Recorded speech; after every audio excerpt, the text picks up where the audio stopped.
अगर हम अपनी शारीरिक संरचना के बारे में जानते हैं, हम यह जानते हैं कि हमारा शरीर कैसे काम करता है, तो हम निश्चित ही स्वास्थ्य के बारे में अधिक बेहतर तरीके से समझ सकते हैं। तो आज का वीडियो एक एजुकेशनल वीडियो है। मैं आज डाइजेस्टिव सिस्टम पर बात करूंगा, पाचन तंत्र पर। तो यह वीडियो आम लोगों के लिए तो हेल्पफुल होगा ही, साथ ही मेडिकल और पैरामेडिकल स्टूडेंट्स के लिए भी लाभदायक होगा। तो नमस्कार दोस्तों, मैं हूं डॉक्टर रामप्रकाश अनंत और आप देख रहे हैं जन स्वास्थ्य। दोस्तों, वीडियो शुरू करने से पहले मैं फिर आपसे एक बार अपील करना चाहता हूं कि यह एक साइंटिफिक चैनल है। हेल्थ और मेडिकल साइंस के बारे में साइंटिफिक और ऑथेंटिक जानकारी आपको इस चैनल पर मिलेगी। तो चैनल आपने सब्सक्राइब न किया हो तो कर लें, और वीडियो अच्छा लगे तो उसे लाइक करें और शेयर कर ज्यादा से ज्यादा लोगों तक पहुंचाएं।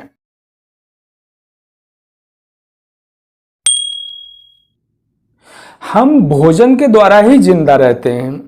भोजन हम ग्रहण करते हैं और हमारे शरीर के अंदर जाकर उसका डाइजेशन होता है, पाचन होता है। और पाचन के बाद उसमें जो पोषक तत्व होते हैं, न्यूट्रिएंट्स होते हैं, उन्हें हमारा शरीर एब्जॉर्ब कर लेता है और जो बेकार की चीज होती है उसे हम डिस्कार्ड कर देते हैं, बाहर निकाल देते हैं स्टूल के रूप में। तो इस पूरी प्रक्रिया को ही डाइजेस्टिव सिस्टम या पाचन तंत्र कहते हैं। तो खाने के निवाले को हम मुंह के अंदर रखते हैं और उसके बाद उसे चबाना शुरू कर देते हैं। तो ओरल कैविटी में चबाने के साथ ही खाने का डाइजेशन शुरू हो जाता है। दरअसल चबाना भी डाइजेशन का एक पार्ट है। हम जितनी अच्छी तरह से खाने को चबाएंगे उसका पाचन ही उतनी ठीक तरीके से होगा। अगर हम ठीक से नहीं चबाएंगे उसे तो ये काम फिर स्टमक को करना पड़ेगा, और स्टमक नहीं कर पाएगा तो इनडाइजेशन हो जाएगा, अपच हो जाएगी। तो ओरल कैविटी में खाने को चबाने के अलावा जो दूसरा महत्वपूर्ण काम होता है वो होता है लार का, सैलेवा का। तो सैलेवा एक दिन में करीब 1 लीटर बनती है और इसको बनाने वाली 3 ग्रंथियां होती हैं, पैरोटिड ग्लैंड्स, और यहां पर आपकी सबमैंडिबुलर ग्लैंड होती है और जीभ के नीचे सबलिंगुअल ग्लैंड्स होती हैं। तो लार में 99% तो वाटर ही होता है। बाकी इसमें एमाइलेज, अल्फा एमाइलेज नाम का एक एंजाइम होता है जो कार्बोहाइड्रेट का कुछ मात्रा में पाचन करता है। दूसरा इसमें लिंगुअल लाइपेज नाम का एंजाइम होता है जो कुछ मात्रा में वसा का पाचन करता है।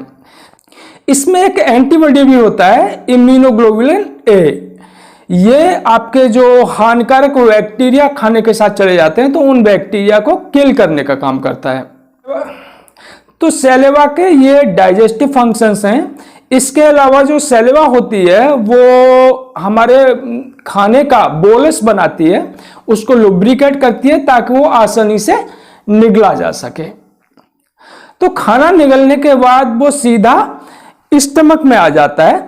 स्टमक जो हमारी चेस्ट होती है उसके नीचे जो एब्डोमेन होता है उसके ऊपरी हिस्से में होता है, और ये स्टमक में जो खाना आता है वो ईसोफेगस यानी जो फूड पाइप है उसके द्वारा आता है। तो ईसोफेगस यानी फूड पाइप करीब 25 सेंटीमीटर लंबा होता है, और इसका काम जो होता है वो ओरल कैविटी से खाने को स्टमक में ले जाना होता है। तो खाना जैसे ही स्टमक में पहुंचता है उसके अंदर गैस्ट्रिक ग्लैंड्स होते हैं और वो गैस्ट्रिक जूस का निर्माण करने लगती हैं। तो खाना जैसे ही स्टमक में पहुंचेगा, गैस्ट्रिक ग्लैंड की जी सेल्स होती हैं, वो गैस्ट्रिन को स्रावित कर देती हैं। ये गैस्ट्रिन एक हार्मोन है। ये गैस्ट्रिन पैराइटल सेल्स को स्टिमुलेट करता है और पैराइटल सेल उसके बाद हाइड्रोक्लोरिक एसिड बनाती हैं। ये हाइड्रोक्लोरिक एसिड जो खाना है उसकी पीएच को नीचे ले आता है।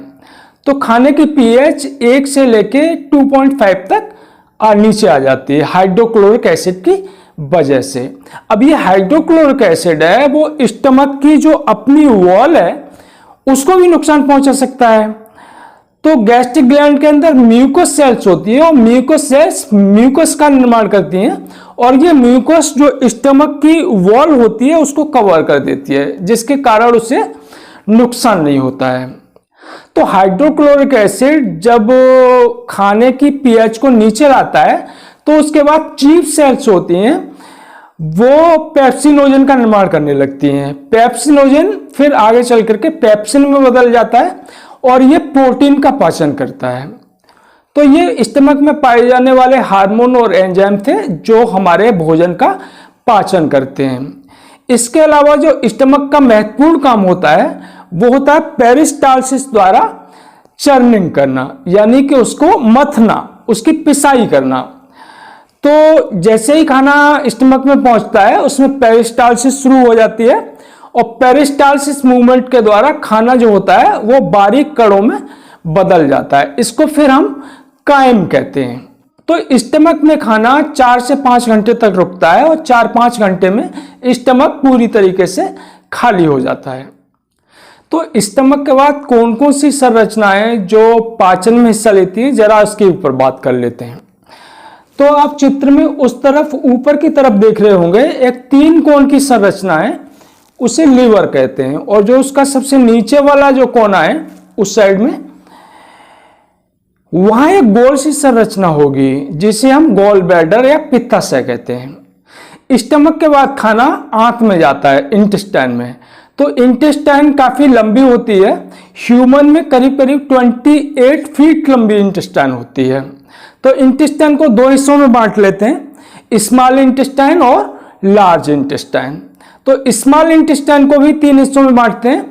जो इसका 25 सेंटीमीटर का जो सी के आकार का जो पहला पार्ट होता है उसे ड्यूडेनम कहते हैं, और उसके बाद जिजिनम और इलियम होती है। तो स्मॉल इंटेस्टाइन करीब 22 फीट लंबी होती है। स्मॉल इंटेस्टाइन के बाद खाना लार्ज इंटेस्टाइन में जाता है। लार्ज इंटेस्टाइन को 2 भागों में बांट सकते हैं, कॉलन और रेक्टम। रेक्टम जो होता है वो इंस्पेक्टर जिससे हम स्टूल पास करते हैं उससे जुड़ा होता है, जिसे एनस कहते हैं। तो लिवर का जो काम होता है वो बाइल बनाने का होता है, पित्त बनाने का। तो लिवर से एक नली आती है जिसे हम हेपेटिक डक्ट कहते हैं, और जब हम खाना खा नहीं रहे होते हैं तो जो बाइल लिवर बनाता है वो पित्ताशय में इकट्ठा होता जाता है, गॉल ब्लैडर में। तो एक नली लिवर से आती है और एक नली गॉल ब्लैडर से आती है, जिसे सिस्टिक डक्ट कहते हैं। ये दोनों मिल करके आगे बाइल को ले जाती हैं। चित्र में आप जो स्टमक है और ड्यूडेनम है जो सी के आकार की है, उसके बीच में एक पत्ती के आकार की संरचना देख रहे होंगे जो पीले कलर की दिखाई दे रही है। इसको हम पेंक्रियाज कहते हैं, अग्रन्यास है। दरअसल ये पैंक्रियाटिक जूस बनाता है जिसमें हमारे डाइजेस्टिव एंजाइम होते हैं। तो पैंक्रियाटिक जूस को जो ले जाने वाली जो नलिका होती है उसे हम पैंक्रियाटिक डक्ट कहते हैं, और जो लिवर और गॉल ब्लैडर से बाइल लाने वाली जो नलिका होती है उसको हम हेपेटिक डक्ट कहते हैं। और हेपेटिक डक्ट और पैंक्रियाटिक डक्ट दोनों मिलकर के कॉमन बाइल डक्ट बना लेती हैं, और ये दोनों आकर के ड्यूडेनम में खुलती हैं। तो स्टमक में खाना जो होता है वो बहुत बारीक हो जाता है, इसको हम कायम कहते हैं। तो जब कायम स्टमक से ड्यूडेनम में आती है तो ड्यूडेनम के अंदर जो इंटेस्टाइनल ग्लैंड होती हैं उनसे सिक्रीटिन और कोलिसिस्टोकाइनिन 2 हार्मोन होते हैं, वो सिक्रीट होते हैं। सिक्रीटिन जो होता है वो एस सेल से होता है और कोलिसिस्टोकाइनिन होता है वो आई सेल से होता है। और ये सिक्रीटिन जो पैंक्रियाज है उसको स्टिमुलेट करता है बाइकार्बोनेट के प्रोडक्शन के लिए। तो स्टमक में जो हमारी कायम होती है उसका पीएच जो होता है हाइड्रोक्लोरिक एसिड की वजह से बहुत नीचे होता है, 1 से 3 के बीच में होता है। तो जो सिक्रीटिन होता है वो बाइकार्बोनेट के प्रोडक्शन के लिए स्टिमुलेट करता है पैंक्रियाज को। तो बाइकार्बोनेट जो होता है वो बेसिक नेचर का होता है और वो पीएच को दोबारा बढ़ा देता है, ये 7 से ऊपर उसकी पीएच को कर देता है। पीएच का 7 से ऊपर जाना इसलिए जरूरी है क्योंकि इंटेस्टाइन के अंदर जो एंजाइम होते हैं वो इतनी ही पीएच पे काम करते हैं। जैसे स्टमक में पेप्सिन एंजाइम होता है वो लो पीएच पे ही काम करेगा, वैसे ही इंटेस्टाइन के जो एंजाइम्स हैं वो 7 से ऊपर अगर पीएच होगी तभी काम करेंगे। तो सीक्रेटिन का जो दूसरा महत्वपूर्ण काम होता है वो होता है जो स्टमक से काइम आ रही है उसको कंट्रोल करना। अगर काइम ज्यादा मात्रा में हो गई है और उसमें बाइकार्बोनेट्स मिलकर के उसकी पीएच नहीं बढ़ पाई है तो वो स्टमक से काइम के जो नीचे आने की दर है उसको कम कर देगा। सीक्रेटिन का जो तीसरा काम है वो है ऑस्मोलरिटी को मेंटेन करना। बेसिकली ऑस्मोलरिटी जो होती है वो फ्लूइड के अंदर जो कार्बोहाइड्रेट और प्रोटीन और फैट वगैरह होती है इनसे तय होती है। तो फ्लूइड के एक हिस्से से दूसरे हिस्से में जाने को ऑस्मोलरिटी तय करती है। जो कोलिसिस्टोकाइनिन हार्मोन होता है उसका मुख्य काम होता है जो पैंक्रियाज है उसको स्टिमुलेट करता है वो एंजाइम्स के प्रोडक्शन के लिए।